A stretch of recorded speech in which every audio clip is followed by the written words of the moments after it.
नमस्कार, फिर से आप सभी का स्वागत है हमारे चैनल में ग्लोबल लेंस में। संविधान हत्या दिवस 12 जुलाई 2024 को भारत सरकार ने डिक्लेयर किया कि 25 जून को संविधान हत्या दिवस मनाया जाएगा। 25 जून ये तारीख भारत के इतिहास में ब्लैक डे करके जानी जाती है। आखिर ऐसा क्या हुआ कि ये तारीख जो है वो ब्लैक डे बन गई? लोकतांत्रिक देश में आपातकाल लगाया गया और इसीलिए ये ब्लैक डे माना जाता है।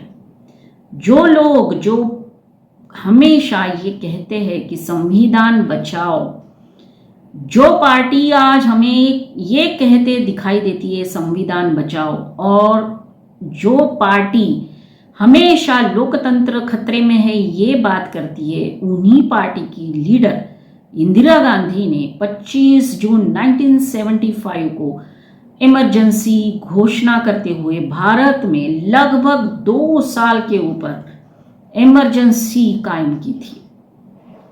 एक ऐसी लीडर जो बहुत ही फेमस थी, बहुत लोकप्रिय थी भारत में, ऐसे लीडर के ऊपर ये आरोप लगाया गया है, She was the murderer of Indian Constitution।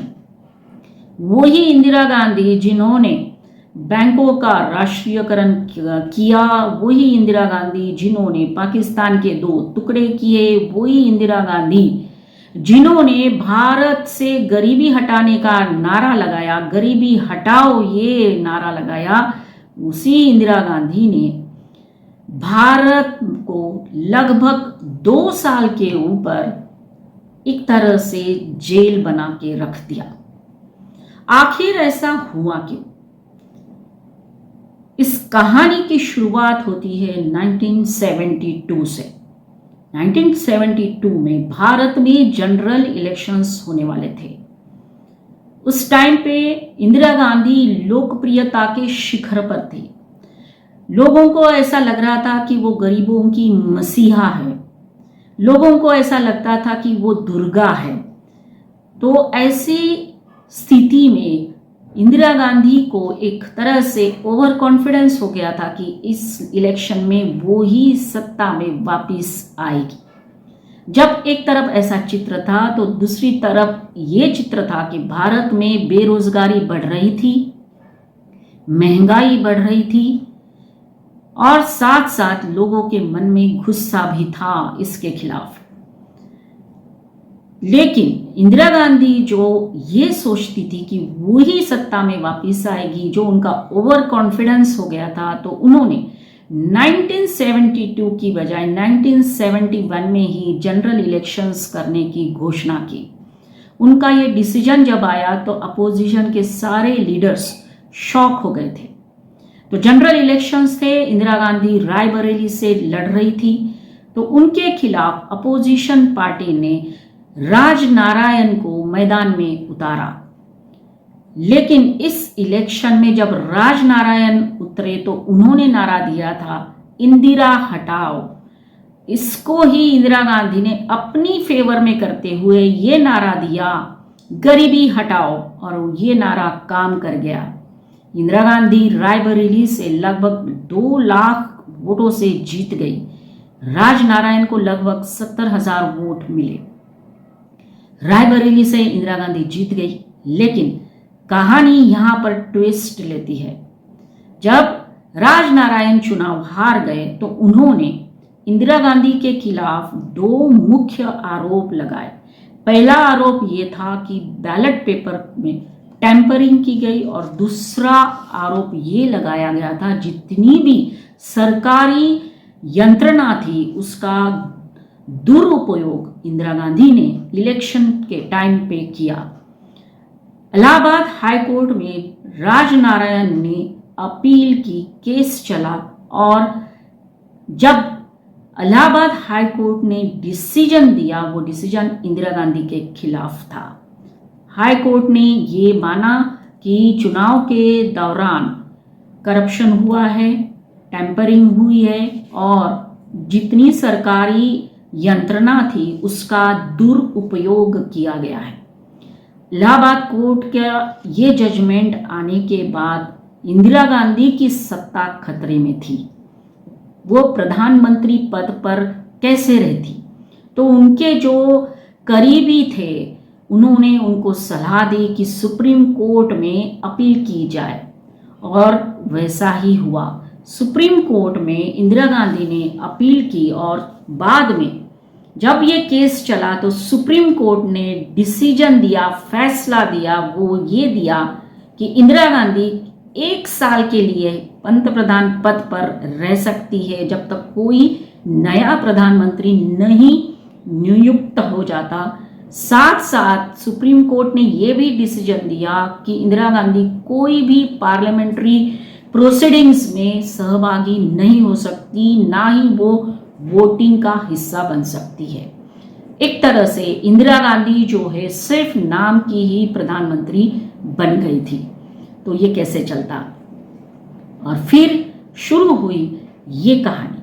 तीसरी कहानी ये है कि जब ये बात डिस्कस हुई पार्टी में और उनके करीबियों में, तब उस मीटिंग में संजय गांधी आए और संजय गांधी ने अपने माताजी को समझाया कि सत्ता में आप ही को रहना चाहिए। अगर आप सत्ता से चली गई तो आपका जो होल्ड है पार्टी के ऊपर वो चला जाएगा और बाद में ऑब्वियसली आप सत्ता में नहीं रहोगी। इंदिरा गांधी को ये बात बिल्कुल समझ में आई और उन्होंने फिर इसका तरीका निकाला। क्या था वो तरीका?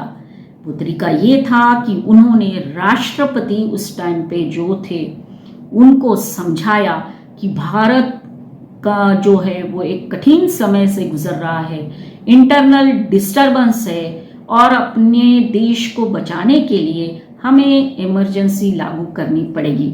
रातों रात उस कागज के ऊपर उस टाइम के जो राष्ट्रपति थे उन्होंने साइन किए और फिर 25 जून की रात को जब ये हुआ तो दूसरे दिन सुबह सुबह में देशवासियों को पता चला कि भारत में इमरजेंसी लागू कर दी गई है, भारत में आपातकाल लागू हो चुका है। फिर भाइयों और बहनों, राष्ट्रपति जी ने आपातकाल की घोषणा की है। इससे आतंकित होने का कोई कारण नहीं है। आप सभी गहरे और व्यापक षड्यंत्र से अवगत होंगे जो उस समय से रचा जा रहा है। इसके बाद क्या हुआ? इसके बाद ये हुआ कि जितने भी दिग्गज अपोजिशन के लीडर्स थे उनको जेल में डाला गया, लाखों लोगों को जेल में भर दिया गया, उनके ऊपर अत्याचार होने लग गए। प्रमुख लीडर्स में थे विजयराजे सिंधिया जी, अटल बिहारी वाजपेयी जी, लाल कृष्ण आडवाणी जी, जॉर्ज फर्नांडिस, मुलायम सिंह यादव, ऐसे सारे नेताओं को जेल में डाला गया। इतना ही नहीं, उनके रिश्तेदारों को भी टॉर्चर किया गया। जॉर्ज फर्नांडिस के जो भाई है उन्होंने बताया था कि कैसे उनको पुलिस आकर धमकियां देती थी कि कहाँ है जॉर्ज फर्नांडिस, बताओ अन्यथा आपको हम रेल के आगे बिठा देंगे, रेल के आगे फेंक देंगे। इस तरह की धमकियां फैमिली मेंबर्स जो लीडर्स थे उनको दी जाती थी। जो लोग जेलों में बंद थे उनके ऊपर किस तरह के अत्याचार हो रहे थे इसके बारे में एक बुक जो है, वो बुक का नाम है कि torture of political India. Torture of political India, इस बुक में विस्तार से दिया गया है कि किस तरह से उस टाइम पे अत्याचार होते थे, कैसे उनको उल्टा लटका कर मारते थे। मतलब एक तरह से ब्रिटिशों की तरह ही उस टाइम में उन लोगों के ऊपर अत्याचार हो रहे थे। इमरजेंसी लागू होने के लिए और भी एक बहुत बड़ा कारण है। वो कारण ये है कि जिस तरह से मैंने बताया कि इंदिरा गांधी को ओवर कॉन्फिडेंस हो गया था कि जनता उनके साथ है, दूसरी बाजू ये भी थी कि जनता में गुस्सा था बढ़ती हुई महंगाई का, बेरोजगारी का, और जब इसका फायदा उठाते हुए एक बहुत बड़े नेता ने नारा लगाया कि वो था सिंहासन खाली करो कि जनता आती है, और उस लीडर का नाम था जयप्रकाश नारायण।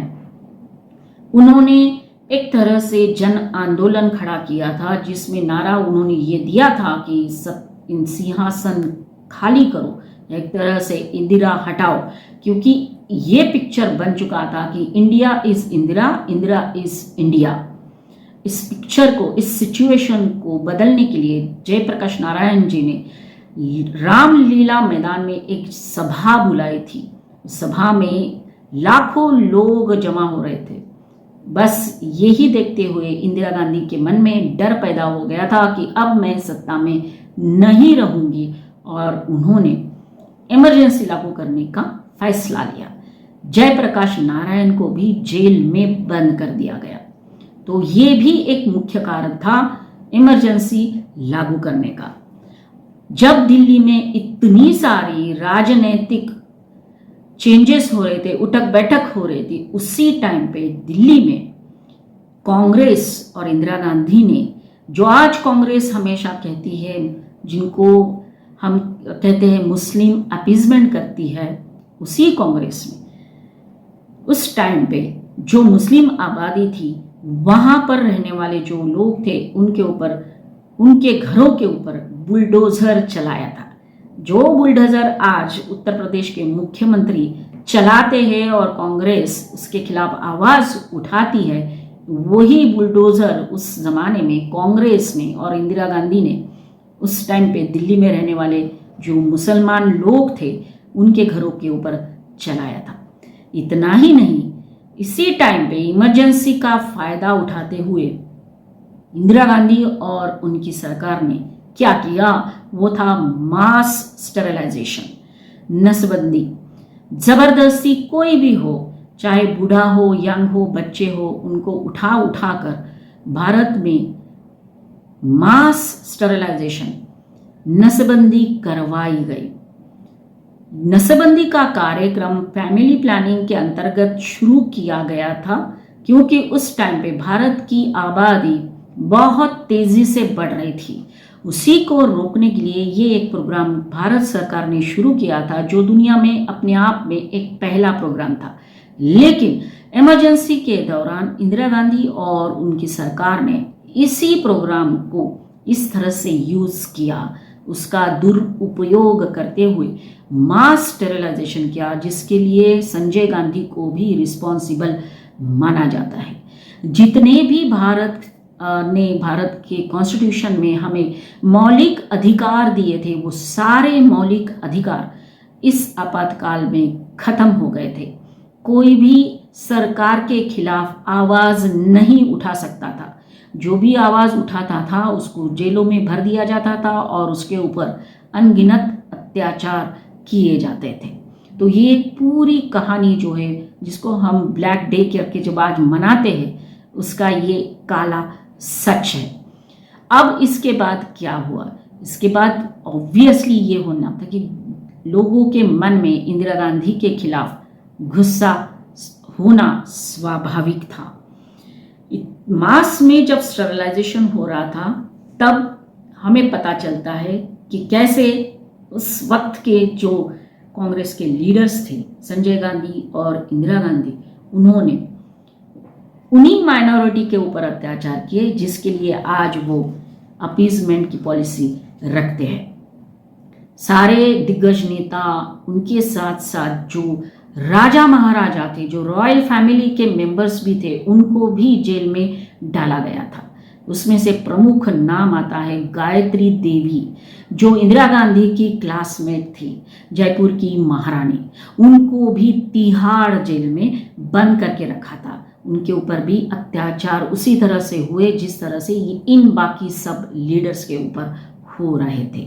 मतलब इंदिरा गांधी ने किसी को भी नहीं छोड़ा था जब उन्होंने इमरजेंसी लागू की थी। अब बात करते हैं कि किस तरह से हमारा लोकतंत्र जो है पूरी तरह से डिस्ट्रॉय करने का काम इंदिरा गांधी ने किया था। पत्रकारों को भी जेल में बंद कर दिया गया था। इतना सब कुछ हो रहा था, इतना अत्याचार हो रहा था, लेकिन उस टाइम पे न्यूज़पेपर्स में इसकी क्यों खबर नहीं छपती थी? कारण ये था कि न्यूज़पेपर्स पर भी सेंसरशिप इंदिरा गांधी ने लगा दी थी।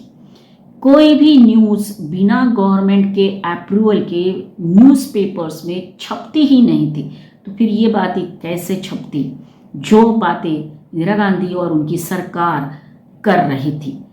तो ये भी था कि पूरी तरह से हमारे लोकतंत्र का जो चौथा पिलर माना जाता है वो है पत्रकारिता, उसको भी इंदिरा गांधी ने तोड़ कर रख दिया था। इतना ही नहीं, जो भी लोग उनके खिलाफ आवाज़ उठाते थे उनको इंदिरा गांधी ने पूरी तरह से एक तरह से बैन लगा के रख दिया, जेल में बंद कर दिया।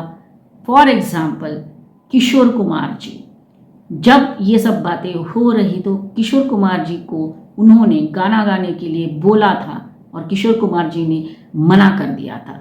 तो तभी उस टाइम पे आकाशवाणी से जितने भी गाने बजाए जाते थे उसमें किशोर कुमार के गाने नहीं बजाए जाते थे, क्योंकि उन्होंने इंदिरा गांधी का और संजय गांधी जो है उनके खिलाफ आवाज़ उठाई थी। ऐसे कई सारे जो है प्रसंग हमको इतिहास के पन्नों में मिलते हैं जो हमारे भारत के इतिहास का काला पन्ना ही माना जाएगा, क्योंकि उस टाइम पे पूरी तरह से भारत का लोकतंत्र डूब गया था। इसके बाद जब इलेक्शंस हुए तो स्वाभाविक था लोगों ने इंदिरा गांधी को नहीं चुना और फिर सरकार बनी पहली बार बिना गैर कांग्रेसी सरकार, वो जनता पार्टी जो थी उनकी सरकार बनी और मोरारजी देसाई प्रधानमंत्री बने। तो ये कहानी है आज की, जिस दिन आज हम संविधान हत्या दिवस मना रहे हैं कि किस तरह से भारत के प्रधानमंत्री ने लोकतंत्र का गला घोटा, लोकतंत्र को पूरी तरह से खत्म कर दिया था। तो जो लोग आज लोकतंत्र खतरे में है ये बात करते हैं, वो लोग इतिहास के पन्नों में जाकर झांक कर पढ़कर देखें कि कौन लोकतंत्र डुबो रहा था और कौन नहीं। जो लोग आज के जो हमारे प्रधानमंत्री है नरेंद्र मोदी जी, उनको ये कहते हैं कि वो डिक्टेटर की तरह काम करते हैं, वो एक बार फिर से ये इतिहास का पन्ना इमरजेंसी का ज़रूर पढ़े तो पता चलेगा कि असली डिक्टेटर कौन बना। तो आज की बात इतनी ही। आज का हमारा ये वीडियो आपको कैसा लगा ये ज़रूर बताइए। अच्छा लगा हो तो लाइक करिए, शेयर करिए और जी हाँ, कमेंट्स लिखना मत भूलिए। जिन्होंने मेरा चैनल अभी तक सब्सक्राइब नहीं किया है वो ज़रूर सब्सक्राइब कर लीजिए। तो आज की बात इतनी ही। अगले वीडियो में फिर मिलेंगे नए टॉपिक के साथ। तब तक के लिए धन्यवाद।